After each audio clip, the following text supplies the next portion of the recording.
El hecho más sorprendente que registra la historia de la literatura universal es la preservación de la Biblia.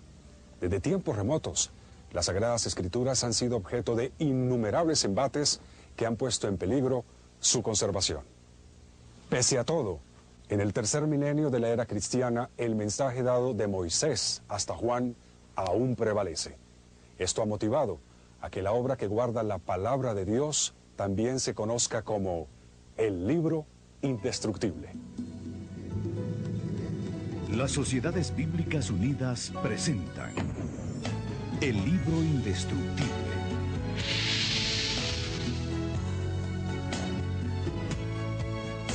El propósito de Dios ha sido siempre mantener una comunicación clara y directa con su pueblo.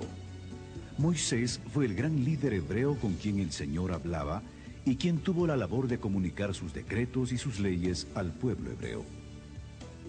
A esos decretos, ordenados primeramente por Dios y luego escritos por Moisés, se les conoce como Decálogo o los 10 mandamientos de la ley de Dios. Otras leyes fueron dictadas por Dios para moldear el patrón de conducta de toda una nación, con repercusiones que llegan hasta el día de hoy. Estas leyes y estatutos se conformaron en 5 volúmenes o libros, que se conocen como Pentateuco o Torá por los judíos. La palabra Torá, habitualmente traducida por ley, de acuerdo con su raíz hebrea, significa más bien guía o instrucción. Estos fueron los inicios de lo que hoy conocemos como la Biblia. Tomó 1500 años recopilar el texto que hoy tenemos. Sus escritores fueron reyes, guerreros, campesinos, profetas y hasta sacerdotes judíos. La Biblia, como se conoce actualmente, está dividida en Antiguo Testamento y Nuevo Testamento y abarca una colección de libros. El Antiguo Testamento es propiamente las escrituras hebreas. Los judíos religiosos las continúan usando como base para su teología y su guía de vida. Originalmente la Biblia fue escrita en forma continua, sin divisiones de palabras y sin signos de puntuación. El hebreo y el arameo se escribían de derecha a izquierda, y desde la antigüedad estos textos fueron blanco de destrucción. Uno de los primeros intentos por destruir los escritos sagrados ocurrió alrededor del año 587 a.C., cuando los babilonios desolaron la Tierra Santa. En esa ocasión quemaron todo el material que encontraron y cada pared del templo de Jerusalén. El pueblo judío fue llevado en cautiverio a Babilonia y permaneció allí por espacio de 70 años. Probablemente durante el cautiverio construyeron sinagogas. Estas eran pequeños lugares donde podían reunirse y educarse. En ellas experimentaron un gran avivamiento en la adoración y la renovación espiritual, al volver a leer los escritos sagrados. Pero se requería que hubiese copias de esos textos disponibles para cada una de las sinagogas. Esa necesidad trajo como consecuencia la creación de una institución, la de los escribas. Los escribas que copiaron los manuscritos hebreos fueron bastante serios y rígidos en la escritura de los pergaminos. No solamente eligieron las plumas, eligieron con cuidado la tinta, sino también las pieles sobre las que se iban a copiar los diferentes manuscritos. Su cuidado fue tan extremo que cada vez que se cometía un error, los contaban, porque al tercero toda la piel y todo el trabajo tenía que volver a iniciarse de nuevo. Cada vez que se escribía el nombre sagrado de Dios, se cambiaban plumas y tinta para volver a empezar de nuevo, porque era tanto su cuidado de mantener limpio y santo el trabajo, que hasta en esos detalles ellos cuidaron bastante. Eso realmente fue providencial, porque los manuscritos hebreos que hoy tenemos en la actualidad realmente son de los más perfectos, y a diferencia de los manuscritos griegos, la poca cantidad de manuscritos hebreos asegura que el texto que se imprimió es un texto bastante seguro y bastante exacto. En la época del gran conquistador griego Alejandro Magno, se fundó en Egipto la Biblioteca de Alejandría. Alejandro pidió al rey Ptolomeo que ordenara una versión en griego de la Biblia. El gran sacerdote de Jerusalén, Eleazar, accedió a proveer 6 sacerdotes por cada tribu de Israel, para conformar así los 70 hombres que irían a Alejandría a realizar el trabajo de traducción. Al resultado de esa labor se le conoció como la versión griega llamada de los 70 o Septuaginta. El Imperio Romano conquistó el mundo y Jerusalén no fue la excepción.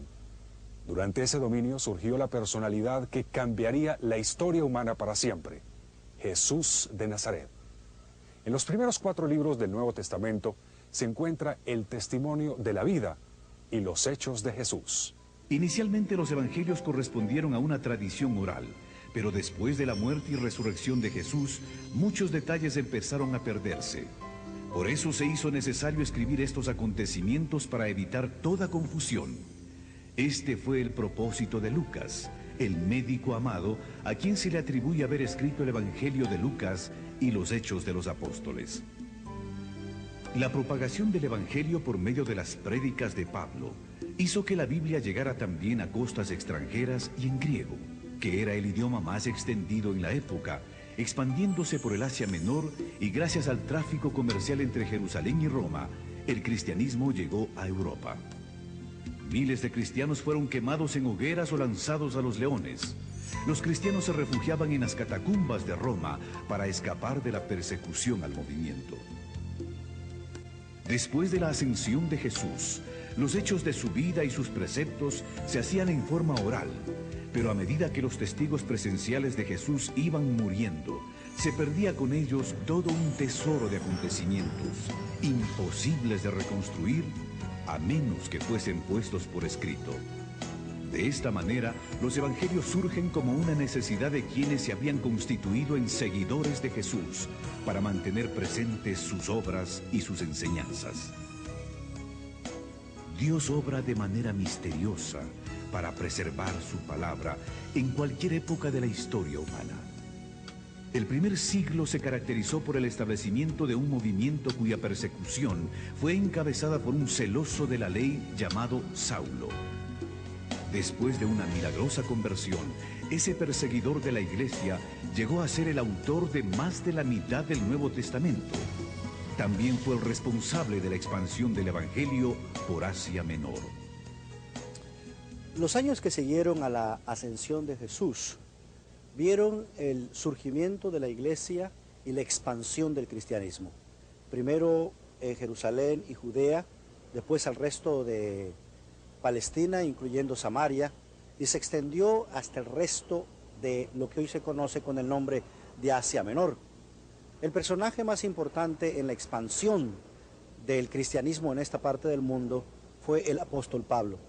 No solamente proclamó el evangelio de manera oral, estableciendo iglesias, sino que para asegurar la continuidad de las comunidades y su educación, escribió cartas que llegaron a ser parte de lo que hoy se conoce con el Nuevo Testamento. Pero no solo Pablo escribió cartas, hay otros autores que escribieron una carta o que escribieron otras cartas, y ese conjunto se conoce con el nombre de cartas universales. Pero también tenemos escritos como Apocalipsis, que forma parte de lo que se conoce con el nombre de literatura juanina y tiene que ver con el apóstol Juan, que fue uno de los seguidores de Jesús. La persecución de los cristianos en Roma fue basada en que este movimiento atentaba contra el emperador y que este grupo solo reconocía la autoridad de Jesús. La literatura usada por los cristianos era igualmente considerada subversiva. Para el año 150, los cristianos se encontraban ya no solo en Roma, sino tan lejos como al norte de Inglaterra, a pesar de que el Imperio Romano había hecho todo lo posible para parar el crecimiento del movimiento. Cada día se unían nuevos partidarios. Motivados por la fe y por el testimonio de los mártires, muchos se convertían al cristianismo. A pesar de la persecución iniciada por Nerón en el año 64 después de Cristo, el número de creyentes crecía y se expandía. La Biblia era la autoridad real del movimiento cristiano, aunque no fuese conocida por muchos, y el interés por estos escritos aumentó. La figura de Constantino fue de suma importancia. Construyó iglesias y pagó salarios a pastores. Por su empeño en mantener la unidad, proclamó el cese de la persecución. Esta proclama se extendió por todo el imperio con la derrota de Lucino en el año 323.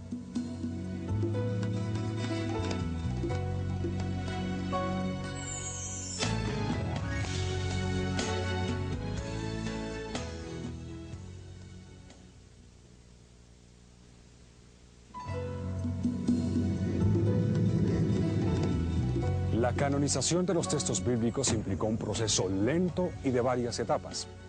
La palabra canon, con referencia a la Biblia, fue empleada por primera vez hacia el 360 después de Cristo. 7 años después, este patriarca de Alejandría hizo la primera lista de los 27 libros del Nuevo Testamento. Las Sociedades Bíblicas Unidas presentan el libro indestructible.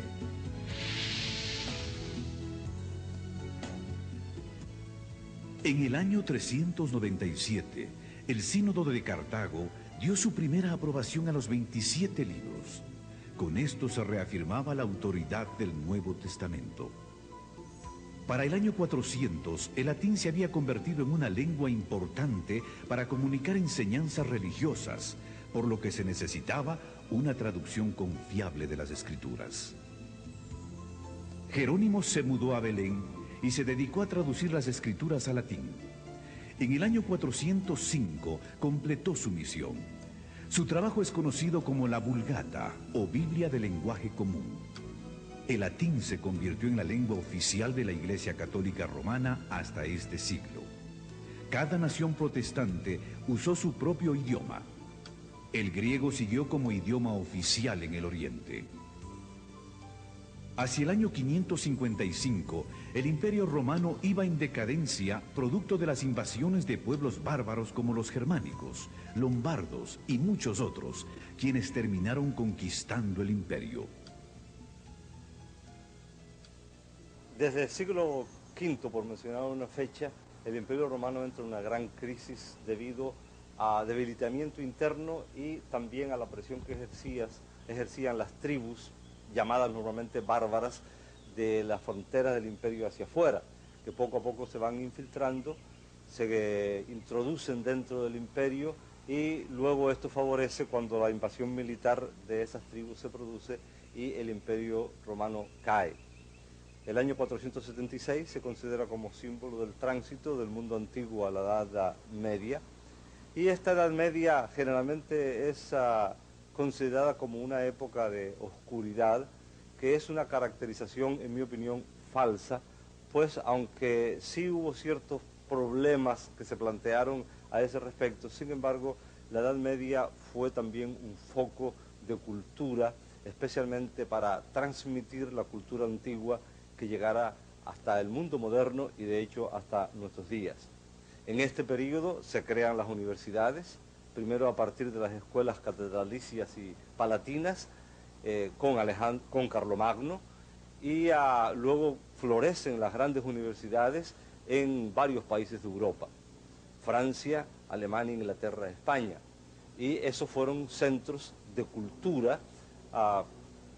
Cierto, no era una cultura popular, pero era el centro de cultura que iba a recoger y a crear para el mundo moderno.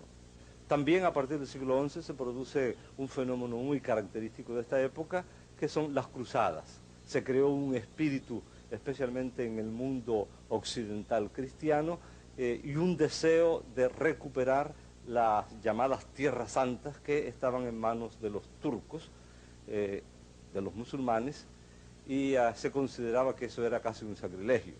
Las cruzadas tuvieron épocas de gloria y épocas de catástrofe espantosa, pero al mismo tiempo facilitaron el tránsito de la cultura, del comercio, a lo largo de todo el territorio que va desde el occidente de Europa hasta la Tierra Santa, hasta el Medio Oriente.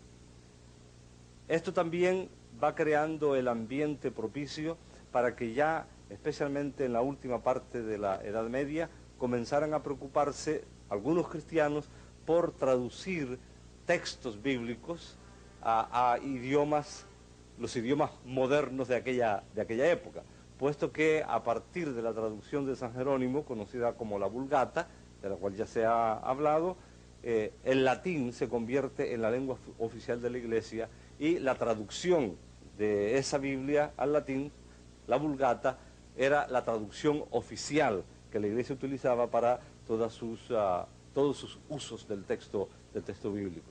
De tal manera que ya al final de la Edad Media se abre un mundo nuevo, se está preparando el Renacimiento y el comienzo de la era moderna, un mundo nuevo también para la traducción de la Biblia y para los estudios bíblicos.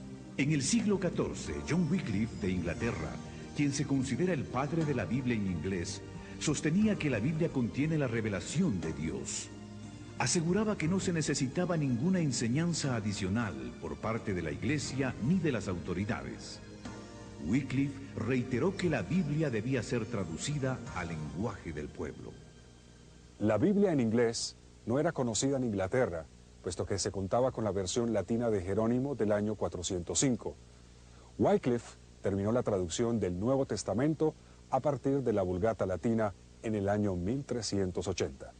En 1382 se terminó el Antiguo Testamento. Por primera vez, el pueblo de Inglaterra tenía en sus manos una Biblia en su propio idioma. En esos días, una Biblia era costosa y no todo el mundo podía obtenerla. Algunos daban las ganancias de un mes de trabajo para obtener una página de la Biblia. Con su aporte, Wycliffe había cambiado la historia de Inglaterra. Hasta el día de su muerte se mantuvo a la vanguardia, enfrentando a los poderes que mantenían al pueblo prisionero de una tradición religiosa impuesta por la fuerza. Las ideas de Wycliffe fueron tan temidas que después de su muerte, toda la literatura que había producido fue prohibida. Y aún más, John Huss, de Bohemia, un admirador de Wycliffe, murió quemado en la hoguera en el año 1415, condenado por el Concilio de Constanza. La indignación de la Iglesia fue tal que desenterró los restos de Wycliffe, los quemó y luego los arrojó en el río Swift.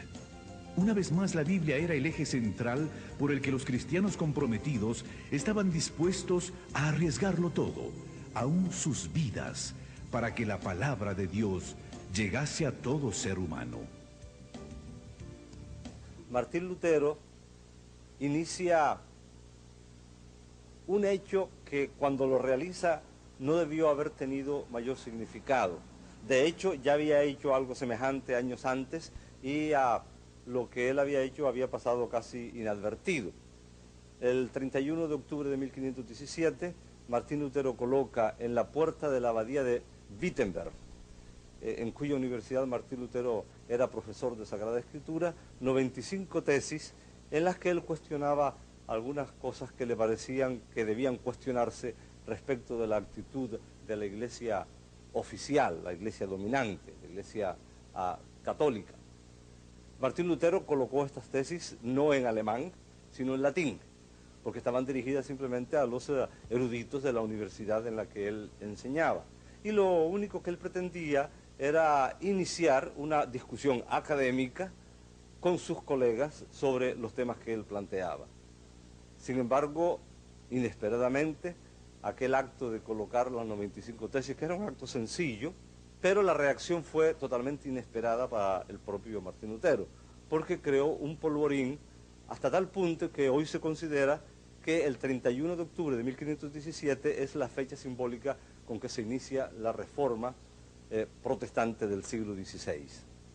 Entran en ejercicio los órganos supremos de legislación y de autoridad en el imperio, y en 1521 Martín Lutero es llamado a la Dieta de Worms para que se retractara de las doctrinas que estaban enseñando. Es famosa la frase, probablemente un poco apócrifa, legendaria, pero simbólica, en que Martín Lutero se planta frente a la Dieta y sostiene que a menos que le convenzan con el texto de la Sagrada Escritura en la mano de que él está equivocado, él no va a retractarse.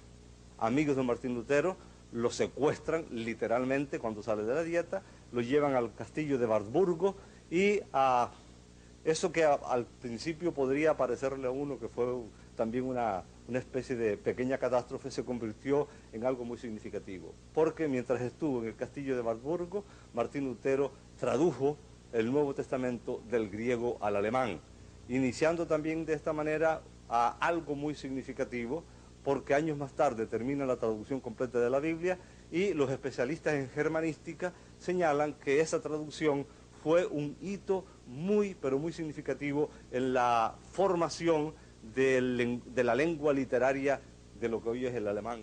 La traducción de Martín Lutero se convierte también en símbolo porque entonces comienzan también a producirse traducciones en las otras lenguas de la Europa de la época.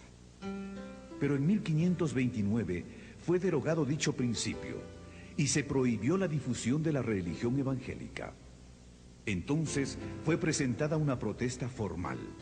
En la misma se afirmaba que en asuntos de religión cada quien debía seguir a su conciencia. De ahí el nombre de protestantes, con el que se conoció a los seguidores de Lutero, Zwinglio y Calvino. La primera Biblia en francés es la aparecida en 1535, en versión de Pierre Robert Olivetan, primo de Calvino. Lutero proclamaba que la única fuente de verdad era la Escritura. Los movimientos de reforma religiosa estaban por esta época bastante difundidos en Europa. Se contaba con Erasmo de Rotterdam, John Colet en Inglaterra, Jacques Lefebvre en Francia, Francisco Jiménez de Cisneros en España, Juan Valdés en Nápoles. También apoyaban a Lutero los nacionalistas alemanes liderados por Ulrico von Hutten. En la Inglaterra de 1519 se destacó un joven estudioso en la Universidad de Cambridge, William Tyndale. El joven entendió que si el Nuevo Testamento tenía tanto efecto en los intelectuales de Cambridge, la palabra de Dios haría mucho más en los campesinos. A partir de esta conclusión, Tyndale empezó su misión de traducir la Biblia en inglés, teniendo en mente a la gente común. Tyndale tuvo que salir de Inglaterra para poder hacer su trabajo de traducción, porque en este país había prohibiciones de usar una Biblia que no fuera en latín. En 1524 viajó a Hamburgo para finalizar su traducción del Nuevo Testamento. Al igual que Lutero, Tyndale utilizó para su labor los textos griegos de Erasmo y la Vulgata latina, así como las traducciones hechas por Lutero al alemán. En diciembre de 1525, Tyndale imprimió el Nuevo Testamento e hizo los arreglos para introducirlo en Inglaterra de manera clandestina en sacos de harina. La llegada de la literatura en inglés fomentó el descontento oficial. Los problemas en la distribución empezaron cuando los Nuevos Testamentos tuvieron que ser introducidos en Inglaterra, usando diferentes vías como marinos mercantes y hombres de negocios. Las autoridades inglesas estaban activas. Arrestaban a todo aquel que encontraban con un ejemplar. La expectativa de poder leer la Biblia en inglés fue tan grande que la gente se arriesgaba a pesar de las amenazas. Cada libro de Tyndale que las autoridades encontraban era quemado. El obispo y el cardenal de Londres quemaron 158 cajas del Nuevo Testamento de Tyndale. Pero mientras en Inglaterra lo quemaban, cientos de ejemplares eran impresos en Alemania. Por espacio de 10 años, la destrucción sistemática del libro continuó en Inglaterra, y los difusores eran puestos en prisión o quemados en la hoguera. A pesar de que las autoridades hacían esfuerzos por parar el trabajo de Tyndale, este lo continuó desplegando fervientemente. Tyndale fue traicionado, arrestado y puesto en prisión en Bélgica por año y medio. Luego fue enviado a la hoguera. Otro hombre, Miles Coverdale, terminó el trabajo de traducción de la Biblia basado en el trabajo de Tyndale. Esta Biblia salió de la imprenta en 1535. 2 años más tarde, el rey de Inglaterra consintió en hacer uso de la Biblia en idioma inglés. La próxima medida fue que se colocara una Biblia grande en cada iglesia. En 1604 el rey James autorizó la traducción de la Biblia. Para lograrlo, juntaron a los 40 eruditos más destacados de Inglaterra, entre los que se encontraban los decanos de Cambridge y Oxford. Finalmente, este gran esfuerzo terminó siendo la Biblia de más distribución en el mundo de habla inglesa. La Biblia versión King James, que lleva el nombre en honor al rey. Definitivamente, este gran libro superó todo, los tiempos, las oposiciones, convirtiéndose en el libro indestructible.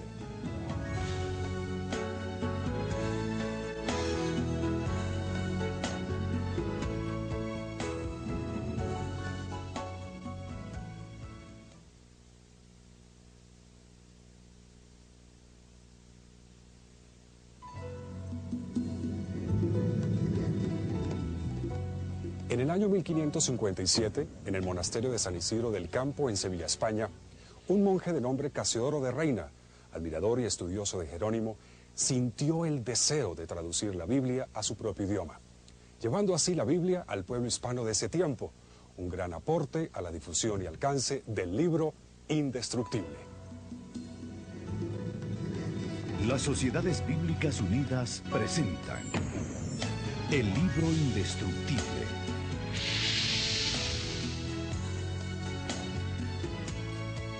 El primer intento de traducción de Casiodoro de Reina fue un salmo, el que luego llevó como regalo a una rica y piadosa mujer de nombre Isabel, muy devota de la fe cristiana. Ese fue el inicio. La gran pregunta era si podría hacer lo mismo que Jerónimo, traducir la Biblia completa. Hasta este momento se creía que el idioma para las cosas sagradas era el latín, y no se concebía la Biblia en una lengua romance como el castellano. Al enterarse Casiodoro que la Inquisición enjuiciaría a los monjes, huyó del monasterio. Tuvo que vivir en diferentes países acosado por sus enemigos, sentenciado a muerte, bajo acusaciones falsas y con penurias económicas. En 1572 la Inquisición lo enjuició en ausencia. Al ser hallado culpable, quemaron una efigie suya en señal de lo que le esperaba en caso de ser capturado.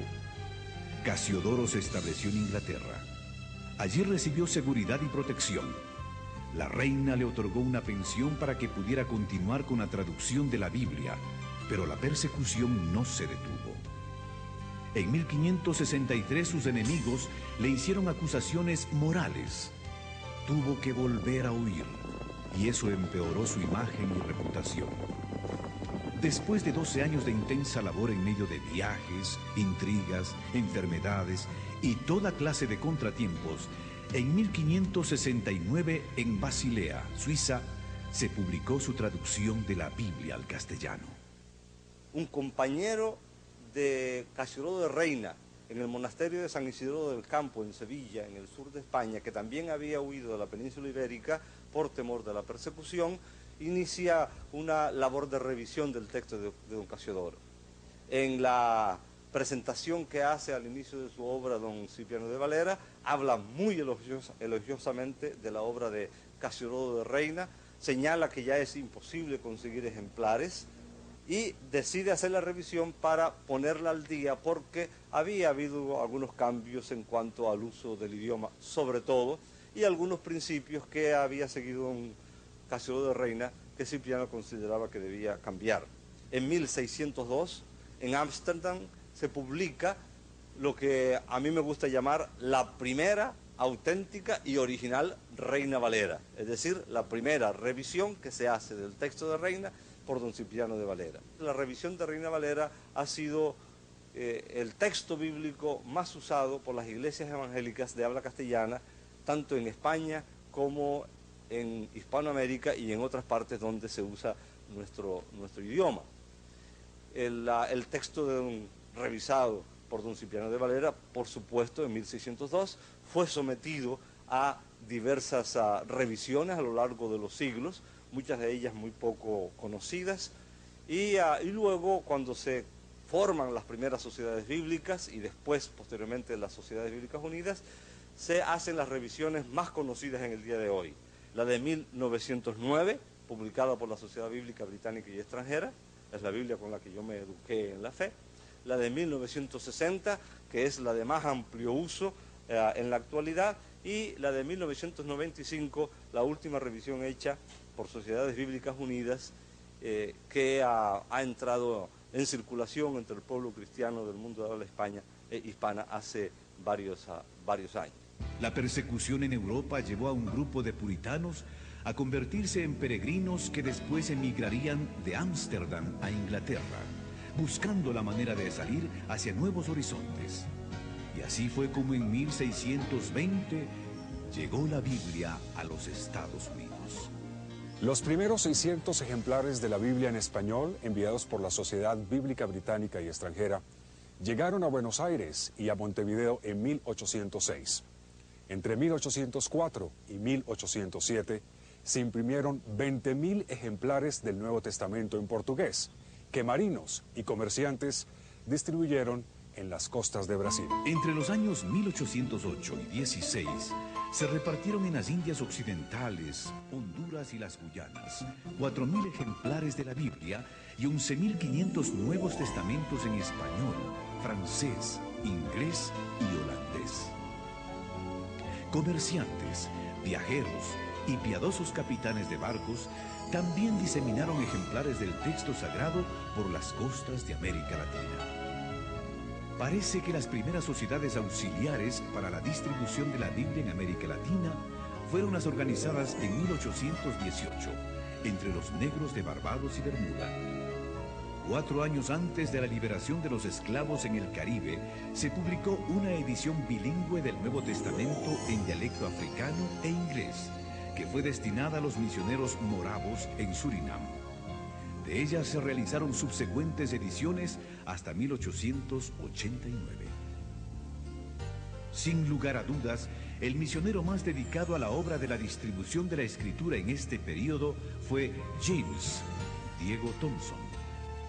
Viajó por iniciativa propia a América Latina para promover el método lancasteriano de educación, usando la Biblia como texto principal. Desde 1818 estableció escuelas y distribuyó la palabra de Dios en Argentina, Uruguay, Chile y Perú, antes de servir como agente de la Sociedad Bíblica Británica y Extranjera en Ecuador, México, el Caribe y Canadá. Por fin la Biblia había llegado a las Américas. La versión conocida como Reina Valera comenzó a afianzarse en el territorio de habla hispana. Pero la labor no concluía ahí. Había que traducirla a los diferentes idiomas que se hablan en el continente y mantenerla actualizada de acuerdo a los cambios propios de cada idioma. Este texto pretende poner el texto de Reina Valera acorde con el uso de la lengua a fines del siglo XX y principios del siglo XXI, puesto que el texto anterior de 1960 tenía muchas características que eran propias de la época cuando se hizo esa revisión, pero que no calzan en la actualidad muy bien con la manera como nosotros usamos hoy el idioma. Fue hecha por un equipo multidisciplinario de varias partes del mundo de habla castellana, incluyendo la península ibérica y varias regiones de América Latina. Dios nos ha bendecido permitiendo que investigadores, arqueólogos, biblistas, eruditos, etcétera, logren sacar a la luz, a veces encontrándolos en bibliotecas que nadie registraba, especialmente en los archivos antiguos, documentos que son de un valor incalculable para los estudios de la Biblia, para los estudios de la época cuando se escriben ciertas partes de la Biblia, en particular el Nuevo Testamento, y también para la traducción bíblica. Me refiero a los documentos de Qumran, que salen a la luz los primeros en 1947 y que poco a poco va revelando que no se trataba solamente de unos pocos documentos en una cueva allí en Qumran, cerca del Mar Muerto, sino que esparcidos en 11 cuevas distintas se encontraron muchas tinajas que contenían manuscritos bíblicos que permitieron a los permitieron y permiten a los especialistas conocer más de la época del Nuevo Testamento, de la época en que vivió a Jesucristo, porque se calcula que esos documentos corresponden a esa época, cuando fueron escritos, y que probablemente fueron escondidos allí para librarlos de los ataques romanos, que van a concluir con la destrucción del Templo de Jerusalén. Y tales documentos permiten, conocer más sobre la época y permiten algo de un valor incalculable para los especialistas de la Biblia y los traductores de la Biblia, porque permiten tener por fin a mano, especialmente documentos del Antiguo Testamento, textos del Antiguo Testamento. Probablemente el más conocido de todos ellos es el rollo de Isaías, que antecede en muchos siglos a los documentos más antiguos que se tenía hasta entonces del Antiguo Testamento. Los que han estudiado un poquito acerca de este tema, no me refiero específicamente a los documentos de Qumran, sino al tema general de la Biblia, pueden imaginarse el significado que puede tener a la mano un documento del Antiguo Testamento cuya copia más antigua es del siglo X de nuestra era, y de repente tener en la mano un documento de ese mismo texto bíblico que antecede en unos siglos a la era cristiana. Es tan obvio el significado de eso que casi tratar de explicarlo podría ser un insulto, porque cuanto más cerca estén los documentos de los escritos originales, que no han llegado hasta nosotros, por supuesto es de muchísimo más valor. Los manuscritos descubiertos preceden en siglos a los que se tenían para estudiar, comprender y traducir el texto hebreo. Esto ha permitido a los estudiosos comparar el texto tradicional, conocido como texto masorético, con la Septuaginta de la traducción griega. Los rollos estuvieron escondidos por más de 1900 años en cuevas de dicha región, donde un niño pastor de ovejas accidentalmente los descubrió.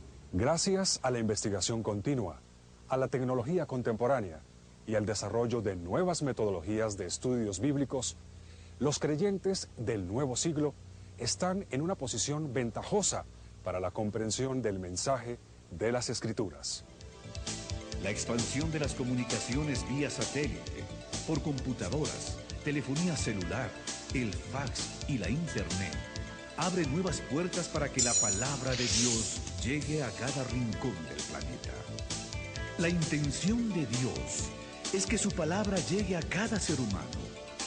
Las Sociedades Bíblicas Unidas trabajan arduamente para que las Sagradas Escrituras estén disponibles en todo el mundo, en un lenguaje que la gente pueda entender, a un precio que puedan pagar y en el formato adecuado.